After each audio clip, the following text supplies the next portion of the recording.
प्रशिक्षक है उनका मतलब ये नहीं है, जैसे अजीता जी अभी 2 प्रदेशों की जिम्मेदारी देख रही थी, जमुना जी एक प्रदेश की देख रही थी, नवराज जी पूरे देश में जहाँ भी शिविर लगता है वहाँ प्रवास के लिए पहुँचते हैं।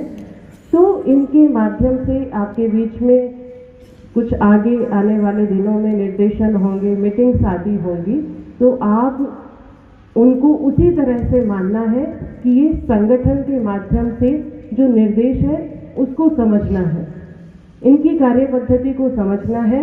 और हम सब जो बैठे हैं, आदरणीय लवराज भ्राता जी हैं, पतंजलि योग समिति के केंद्रीय सदस्य हैं, किंतु 6-7 वर्षों से जब से युवा नेपाल समिति का कार्य शुरू हुआ है तब से हमें भ्राता जी का पूरा सहयोग मिल रहा है। कहीं भी मतलब जितना हम लोग कर रहे हैं उससे अधिक ही भ्राता जी का सहयोग मिल रहा है। और भ्राता जी ने पूरा युवा नेपाल समिति को यहाँ तक पहुँचाने में बहुत अधिक सहयोग किया है और आगे भी इसी तरह से उनका जो मार्गदर्शन है, संरक्षण है, वो इसी तरह से युवा नेपाल समिति को मिलता रहेगा। और आपके बीच में इनके माध्यम से भी कुछ निर्देशन आते रहेंगे। तो हमें संस्था, आप में से बहुत से प्रश्न भी थे,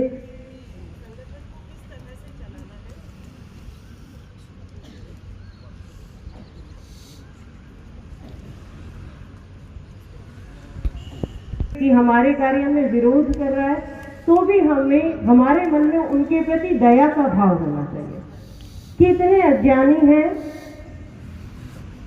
कि ज्ञान का अभाव है, कि हे ईश्वर उनकी बुद्धि को पर थोड़ी कृपा करें, उनकी बुद्धि को शुद्ध करें और ये भी कुछ अच्छा सोच सके, कर सके, ऐसी उनको प्रेरणा करें। ऐसा करुणा का भाव होना चाहिए कि हे भगवान उनका भी उद्धार करो, इनको भी कुछ प्रेरणा करो। ये इस तरह का प्रेम और करुणा का भाव होना चाहिए। कैसी भी परिस्थिति आ जाए, कुछ भी, उसमें आक्रोश में नहीं आना है, किसी तरह के द्वेष भाव में नहीं आना है। तो एक भाव है प्रेम और करुणा का भाव, दूसरा है अत्यंत विनम्रता का भाव।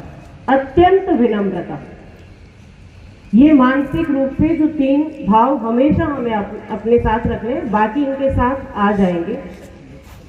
पहला प्रेम और करुणा, दूसरा अत्यंत विनम्रता, विनयशीलता, कि कितना भी बड़ा कार्य करें किंतु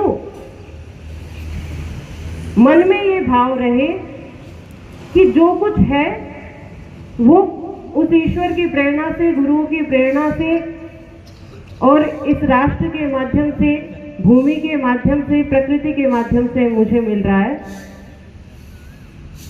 बस इतना सा